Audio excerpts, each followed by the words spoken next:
Hi friends, green ലൈഫിൻ്റെ പുതിയൊരു വീഡിയോയിലേക്ക് എല്ലാവർക്കും സ്വാഗതം. ഞാനിവിടെ കുറച്ച് കാബേജും ബ്രോക്കോളിയും കെയിലും അങ്ങനെയുള്ള കുറച്ച് ചെടികളാണ് വെച്ചിട്ടുള്ളത്. ഈ നിൽക്കുന്ന കാബേജാണ് കേട്ടോ. ഒരു 4-5 ചുവട് വെച്ച് എല്ലാം ഞാൻ നട്ടിട്ടുള്ളൂ. കാബേജിൻ്റെ മുകളിലായിട്ട് നിങ്ങൾ ഈ കാണുന്നത് ഇത് കീൻവ എന്ന് പറയുന്ന ഒരു തരം ചെടിയാണ്. ഒത്തിരി പേർക്ക് അറിയാവുമെന്ന് എനിക്കറിയില്ല. പക്ഷെ ഇവിടെ എനിക്ക് കിട്ടിയപ്പോൾ ഇതിൻ്റെ ഒരു പരീക്ഷണം പോലെ നട്ടതാണ്. അത് ഇവിടെ നന്നായിട്ടുണ്ടാകുന്നുണ്ട്. ഇപ്പം അടുത്ത തവണയൊക്കെ നന്നായിട്ട് ചെയ്യണമെന്ന് ആഗ്രഹമുണ്ട്. കാരണം ഇത് ഒരുപാട് ഗുണങ്ങളുള്ള ചെടിയാണ്. ഒരുപാട് ഇതിൻ്റെ ഈ ഒരു വിത്താണ് കഴിക്കുന്നത്.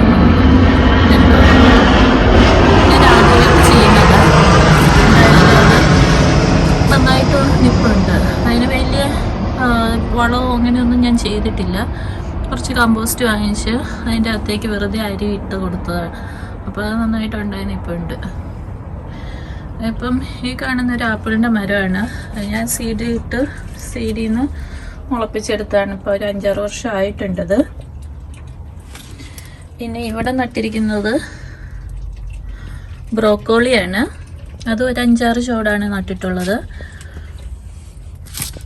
പിന്നെ ഇവിടെ കുറച്ച് സീഡ് പൂച്ചെടികളുടെ വിത്തൊക്കെ ഇട്ടിരിക്കുന്നതാണ്. ഇവിടെ ടൊമാറ്റോ ആണ് നട്ടിട്ടുള്ളത്. ഞാൻ ടൊമാറ്റോ കുറച്ച് നട്ടിട്ടുണ്ട്. പതുക്കെ കായൊക്കെ പിടിച്ച് തുടങ്ങിയിട്ടുണ്ട്. പിന്നെ ഇവിടെ നട്ടിട്ടുള്ളത് ലീക്കാണ്.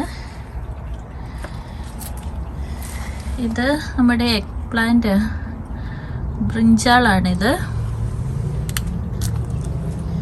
പിന്നെ ഇങ്ങോട്ട് വന്നാൽ ഇവിടെ കെയിലാണ് നട്ടിട്ടുള്ളത്. ഉണ്ടോ കെയില്? അതൊരു 2-3 ചുവടേ നട്ടിട്ടുള്ളൂ. പിന്നെ ഇവിടെ നിൽക്കുന്ന കോളിഫ്ലവർ ആണ്. ഇവിടെ ഒരു ആപ്പിൾ മരം വെച്ചിട്ടുണ്ട്. ഇത് പുതിനയിലയാണ്. എല്ലാ വർഷവും തന്നെ ഉണ്ടായി വരുന്നത് കേട്ടോ. പിന്നെ ഞാനിപ്പോൾ ഈ വീഡിയോ ചെയ്യുന്നതിന് പ്രധാന കാരണം കണ്ടോ, ഈ ചെടിയിലേക്ക് നോക്കിക്കഴിഞ്ഞാൽ ഇത് ഭൂരിപക്ഷം ഇലകളും ഇത് കഴിച്ചിട്ടുണ്ട്. അപ്പം ഞാൻ നോക്കുമ്പോൾ അത്തേലൊരു തരം പുഴുവാണ് ഇത് കഴിച്ചിട്ടുള്ളത്. കണ്ടോ, ഇതാണ് പുഴു. ഈ പുഴു അങ്ങ് പിടിച്ചു കഴിഞ്ഞാൽ അത് ഫുള്ള് ചെടികൾ പെട്ടെന്ന് കഴിച്ചിട്ട് പോകും. എൻ്റെ പുറകിലൊക്കെ നോക്കിയാൽ ഇത് കൂട് കൂട്ടിയിരിക്കുന്നുണ്ട്. ഉണ്ടോ, നിങ്ങൾക്ക് കാണാൻ പറ്റുന്നുണ്ടോ എന്ന് എനിക്കറിയില്ല. ഞാൻ ഉണ്ടോ പുഴു ഇരിക്കുന്നത്. ഇത് പെട്ടെന്ന് തന്നെ ഇത് കഴിച്ച് തീർക്കും. ഇപ്പം എന്തായാലും ഇവിടെ സ്റ്റാർട്ട് ചെയ്തിട്ടേ ഉള്ളൂ. ഈ പുഴു വരുന്നൊരു ബട്ടർഫ്ലൈ മുട്ടയിടുന്നതാണ് കേട്ടോ. ഒരു വൈറ്റ് ബട്ടർഫ്ലൈ മുട്ടയിട്ടിട്ട് പോകുന്നതാണ്. അപ്പം എന്തായാലും പുഴു എല്ലാത്തിനെയും അറ്റാക്ക് ചെയ്യുന്നതിന് മുമ്പ് ഇവിടെയും കുറച്ചധികം ഇലകൾ കഴിച്ചിട്ടുണ്ട്. എന്തായാലും ഞാൻ ഇതിനെ ചെയ്യാൻ പോകുന്നതെന്ന് വെച്ചെന്നാൽ ഈ ഇലകൾ ഈ കഴിച്ചിട്ട് നിൽക്കുന്ന പുഴുവൊക്കെ ഉള്ള ആ ഇലകൾ അങ്ങോട്ട് വെട്ടിക്കളഞ്ഞിട്ട് ഞാൻ ഇവിടെ ഒരു നെറ്റ് വാങ്ങിച്ചിട്ടുണ്ട്. ഉണ്ടോ, ഇങ്ങനെ ഒരു പാക്കറ്റിൽ ഇതൊരു ഗാർഡൻ നെറ്റ് നമ്മൾ ഓൺലൈനിൽ അടിച്ചു കൊടുത്താൽ നമുക്ക് ഇങ്ങനെ ഒരു നെറ്റ് കിട്ടും. ഞാൻ ഇതങ്ങോട്ട് കവർ ചെയ്തിടാൻ പോവാണ്. അപ്പോൾ ഞാൻ ജസ്റ്റ് നിങ്ങൾക്ക് ഈ നെറ്റൊന്ന് പരിചയപ്പെടുത്തി തരാൻ വേണ്ടിയിട്ടാണ്. കാരണം നമ്മളിങ്ങനെ കാബേജും ബ്രോക്കോളി ഇങ്ങനത്തെ സാധനങ്ങൾ നട്ട് കഴിഞ്ഞാൽ ഇങ്ങനെ ഈ പുഴു പിടിച്ചു കഴിഞ്ഞാൽ നമുക്ക് അതുകൊണ്ട് വലിയ ഗുണമൊന്നുമില്ല. നമുക്ക് വേണ്ട വെള്ളമൊന്നും കിട്ടിയല്ല. കാരണം ഈ പുഴു ഫുള്ള് ഇത് കയറി അറ്റാക്ക് ചെയ്യുമല്ലേ. എന്തായാലും ഞാനിത് കണ്ടപ്പോൾ ഇങ്ങനെ ഒരെണ്ണം ഓൺലൈനിൽ ഓർഡർ ചെയ്തിട്ട് ഗാർഡൻ നെറ്റൊന്ന് അടിച്ചു കൊടുത്താൽ മതി.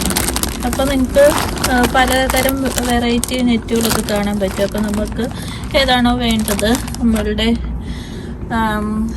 എന്തോരം ചെടികളാണോ ഉള്ളത് അതനുസരിച്ച് നമുക്ക് ആ നെറ്റ് അങ്ങോട്ട് ഇട്ട് കൊടുത്താൽ മതി വാങ്ങിച്ചിട്ട്.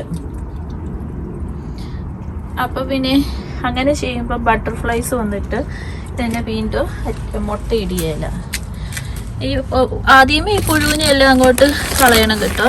ഇങ്ങനെ കൂടുതൽ അറ്റാക്ക് ചെയ്തിരിക്കുന്ന ഇലകൾ നോക്കിക്കഴിഞ്ഞാൽ അത്തയിലായിരിക്കും മെയിനായിട്ട് പുഴു കൂട് കൂട്ടിയിട്ടുള്ളത്. അത് പിന്നെ അങ്ങ് വെട്ടിക്കളഞ്ഞിട്ട് ആ ഇലകളൊക്കെ അങ്ങ് വെട്ടിക്കളയുകയോ പുഴുവിനെ കൊന്നുകളയുകയോ ഒക്കെ ചെയ്ത് കഴിയുമ്പോൾ ബാക്കി ചെടിയെല്ലാം നന്നായിട്ട് അങ്ങ് വളർന്ന് കിട്ടിക്കൊള്ളും. പിന്നെ ആ ബട്ടർഫ്ലൈന് ഇതിൻ്റെ അകത്തേക്ക് കയറാൻ പറ്റില്ലല്ലോ. അപ്പം ഇത് പരിചയപ്പെടുത്താനാണ് ഞാൻ ഇപ്പം ഈ വീഡിയോ ചെയ്യുന്നത്. ഈ ഇല തിരിച്ച് നോക്കിയപ്പോൾ ഇത്ര നിറച്ച് പുഴുണ്ട്. പുഴുവിന് ഇതുണ്ടോ പുഴു ഇരിക്കുന്നത്. നമുക്ക് കാര്യം പറഞ്ഞാൽ വേണമെങ്കിൽ അതങ്ങനെ ഞാൻ ഒപ്പിച്ച് അങ്ങനെ കൊന്നു കളഞ്ഞാൽ മതി. പക്ഷെ ഞാനിത് അങ്ങ് വെട്ടിക്കളയാം. കാരണം ഇനി ഇത്തേലും വേറെ മുട്ട ഉണ്ടോയെന്ന് നമുക്കറിയാൻ പറ്റത്തില്ലല്ലോ. നെറ്റ് ഇട്ട് കഴിഞ്ഞ് പിന്നെ ഇതിൻ്റെ ആ നെറ്റൊക്കെ പൊക്കി മാറ്റി അത് ചെയ്തെടുക്കണമെങ്കിൽ നമുക്ക് ഇച്ചിരി പണിയുണ്ട്. അതുകൊണ്ട് ഞാൻ ഇങ്ങനെ വന്നിരിക്കുന്ന ഇലകളൊക്കെ അങ്ങോട്ട് വെട്ടി മാറ്റുക. അപ്പം ബാക്കി ഇലകൾ അവിടെ നിന്നിട്ടാണേലും ഈ കോളിഫ്ലവറൊക്കെ നന്നായിട്ട് തന്നെ ഉണ്ടായിക്കോളൂ. ഉണ്ടോ ഇത്തരമൊക്കെ പുഴു നടക്കുന്ന നോക്കി. അപ്പം ഞാൻ ഇങ്ങനെയുള്ള എല്ലാ ഇലകളും അങ്ങോട്ട് വെട്ടി മാറ്റുക. കാരണം അല്ലെങ്കിൽ ചിലപ്പോൾ അത്തയിൽ വീണ്ടും മുട്ട ഉണ്ടാകാൻ ചാൻസ് ഉണ്ട്. ഇതാ ഞാനിപ്പോൾ ഇതുപോലെ നെറ്റിട്ട് കൊടുത്തിട്ടുണ്ട്. പുഴു ഉണ്ടായിരുന്ന ഇലകളെല്ലാം വെട്ടിക്കളഞ്ഞു. ഇപ്പം ഞാൻ കാണാതെ വല്ല ഇലയിലും പുഴു ഉണ്ടോയെന്ന് എനിക്കറിയില്ല. എന്തായാലും ഇതുപോലെ കണ്ട പുഴു ഉണ്ടെന്ന് തോന്നിയ ഇലകളെല്ലാം വെട്ടിക്കളഞ്ഞിട്ട് ഇതുപോലെ നെറ്റിട്ട് കൊടുത്തു. ഈ സൈഡിൽ ഇതുപോലെ നെറ്റിട്ട് കൊടുത്തിട്ടുണ്ട്. ശരിക്കും നമ്മളിത് നടുമ്പഴേ അങ്ങ് ചെയ്യുവാണെങ്കിൽ അതാണ് കേട്ടോ ഏറ്റവും നല്ലത്.